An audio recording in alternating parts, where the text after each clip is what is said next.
खपत से आधी प्याज ही खरीद रही है।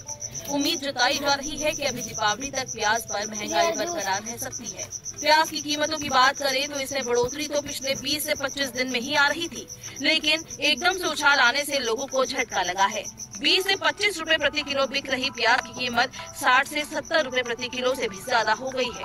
माना जा रहा है कि जल्द ही प्याज के खुदरा दाम 150 रुपए को पार कर सकते हैं।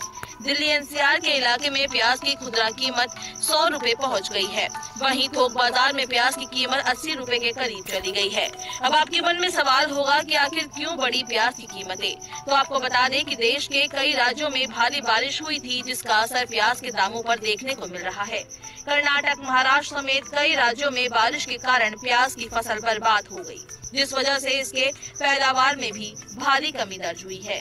दरअसल खराब मौसम के कारण से खरीफ प्याज की बुआई में देरी हुई है, जिसके कारण खरीफ प्याज की आवक में लगातार देरी हो रही है। अब तक बाजार में रबी प्याज बिक रहे थे, लेकिन अब धीरे धीरे इनका स्टॉक भी खत्म होने लगा है। खरीफ प्याज के सप्लाई में हो रही देरी के कारण थोक और खुदरा बाजार में प्याज की कीमतों में दुगना इजाफा देखने को मिला है। जानकारी के अनुसार सरकार अगस्त से ही बफर प्याज की सप्लाई बढ़ा रही है। इसके साथ ही कीमतें कम करने के लिए खुदरा बिक्री भी बढ़ रही है, लेकिन माना जा रहा है कि नवंबर में प्याज की कीमतें उछाल पर ही रहेगी। हालांकि दिसंबर में इसकी कीमतों में गिरावट आने की उम्मीद है।